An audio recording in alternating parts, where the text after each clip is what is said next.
మాజీ మంత్రి కాకాణి గోవర్ధన్ రెడ్డిపై కేసు నమోదైంది.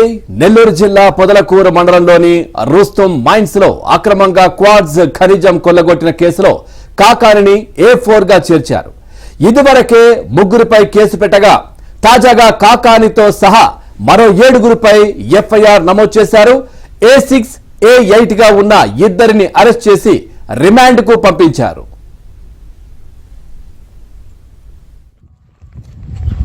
సార్ నేను తర్వాత చేస్తాను. నేను ఇప్పుడు ప్రోగ్రామ్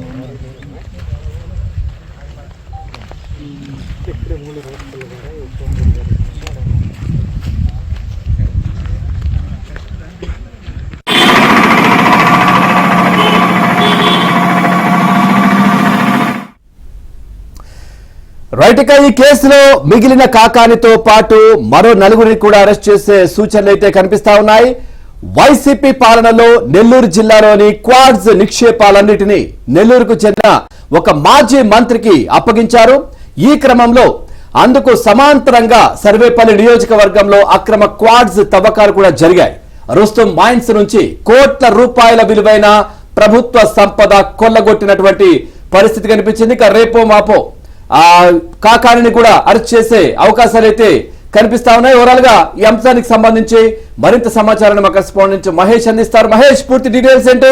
మాజీ మంత్రి కాకాణి చుట్టూ ఉచ్చు బిగుస్తున్నట్టుగా తెలుస్తోంది. అంటే ఈ క్వార్ట్జ్ మైన్స్ సంబంధించి అక్రమంగా కొల్లగొట్టిన వ్యవహారానికి సంబంధించి ఒక్కొక్కటిగా ఆధారాలు బయటకు వస్తున్నాయి. A4 గా ఆయన FIR లో కూడా చేర్చిన పరిస్థితి. ఇక ఎప్పుడో ఈ రోజు రేపు ఎప్పుడో అరెస్ట్ అయ్యే అవకాశాలు ఉన్నట్టుగా కూడా సమాచారం అంతా ఉంది. పూర్తి డీటెయిల్స్ ఏంటి? పవన్, నెల్లూరు జిల్లాలో ఉమ్మడి నెల్లూరు జిల్లాలో అపారమైన క్వార్ట్జ్, పల్స్ఫర్, మైకా వంటి ఖనిజాలు నిక్షేపాలు ఉన్నాయి.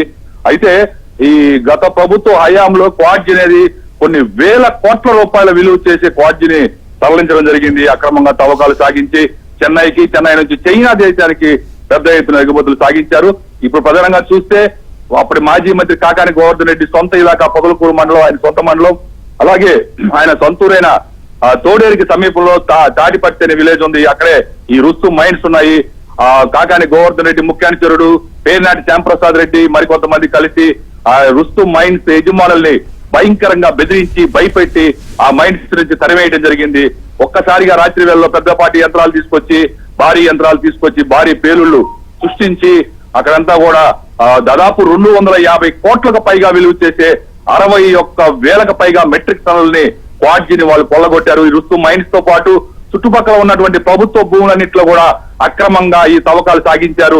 మామూలుగా బ్లాస్టింగ్ అంటే చిన్నపాటి హోల్ చేస్తారు, కానీ అక్కడ బోర్వెల్స్ ఏదైతే నీటి కోసం వేస్తారో బోర్వెల్స్ వాటిని తీసుకొచ్చి పెద్దపాటి రంధ్రాలు చేసి వాటిలో భారీ ఎత్తున పెద్ద ఎత్తున పేలుళ్లు సృష్టించారు. ఆ పేలుళ్లు తాటికి చుట్టుపక్కల 3-4 కిలోమీటర్ల దూరంలో ఉన్న విలేజెస్ లో ఉన్నటువంటి ఇళ్లపైకి కూడా ఆ రాళ్లు వచ్చి పడుతూ ప్రజలందరూ భయంతో బీచిల్లిపోయారు. కానీ ఏ ఒక్కరు ప్రశ్నించినా కూడా అప్పట్లో అరాచకం సృష్టించినటువంటి పరిస్థితి. వాళ్ళ పైన అక్రమ కేసులు బనాయించారు. ప్రస్తుత ఎమ్మెల్యే మాజీ మంత్రి సోమిరెడ్డి చంద్రమోహన్ రెడ్డి దాదాపు 3 రోజుల పాటు అక్కడ ఆ రుస్తుం మైన్స్ వద్ద ఆయన నిరాహార దీక్ష చేపట్టారు. ఆ సమయంలో కూడా నీచంగా హిజ్రాల్ని పంపించి ఆ దీక్ష భగ్నం చేసే ప్రయత్నాలు చేశారు. చివరికి 3 రోజుల తర్వాత పోలీసులు సోమిరెడ్డిని అదుపులోకి తీసుకుని ఆయన ఇంటి దగ్గర వదిలిపెట్టి దీక్ష భగ్నం చేయడం జరిగింది. అయినా కూడా అప్పట్లో సోమిరెడ్డి చంద్రమోహన్ రెడ్డి రాష్ట్ర ప్రభుత్వానికి, కేంద్ర ప్రభుత్వానికి పలు ఫిర్యాదులు చేశారు. కేంద్ర ప్రభుత్వం నుంచి అప్పట్లో సీరియస్ గా దీనిపైన విచారణ సాగించాలి, ఇంత భారీ ఎత్తున పేలుళ్లు ఏంటి అని కేంద్రం సూచించినా కూడా అప్పటి జగన్ ప్రభుత్వం పట్టించుకోలేదు. తర్వాత ఇప్పుడు కూటమి ప్రభుత్వం వచ్చిన తర్వాత మొత్తం కూడా ఈ ఫిర్యాదులకు సంబంధించి కేసులు నమోదవుతున్నాయి, విచారణలు కొనసాగుతున్నాయి. మైనింగ్ శాఖ ప్రాథమిక విచారణలోనే దాదాపు 61,000 కోట్లకు పైగా మెట్రిక్ టన్నుల క్వార్ట్జ్ ని తవ్వేసినట్టు ప్రభుత్వ భూముల్లో వాళ్ళు నిర్ధారించారు. ఆ మేరకు జిల్లా మైనింగ్ శాఖ అధికారి పోలీసులు ఫిర్యాదు చేయడం జరిగింది. ఈ ఫిర్యాదు మేరకు పొదలకూరు పోలీసులు కేసు నమోదు చేశారు. దాదాపు ఈ మొత్తం కూడా ప్రభుత్వ భూములు 697, 699, 751/2, 759/1, 759/2, 924, 925 సర్వే నెంబర్లో ఈ 250 కోట్ల పైగా విలువ చేసి 61,313 మెట్రిక్ టన్నుల్ని తవ్వకాలు జరిపినట్టుగా నిర్ధారించారు మైనింగ్ అధికారులు. పోలీసులు కూడా దానిపైన విచారణ సాగిస్తారు. ఈ రోజు రేపు కాకాని కూడా అరెస్ట్ చేసే అవకాశం ఉంది.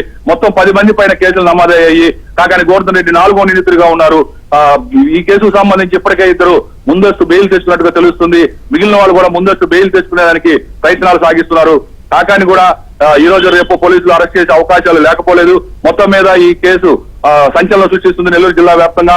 అప్పుడు జరిగినటువంటి అక్రమాలు అన్యాయాలన్నీ కూడా ఒక్కొక్కటిగా బయటపడుతున్నాయి. వీళ్ళందరి పైన చర్యలు తీసుకోవాలని పార్టీ యజమానులు ఆ రంగంపై ఆధారపడిన వాళ్ళందరూ కూడా కోరుతూ ఉన్నారు. Pavan, right, thank you Mahesh, thanks for the updates.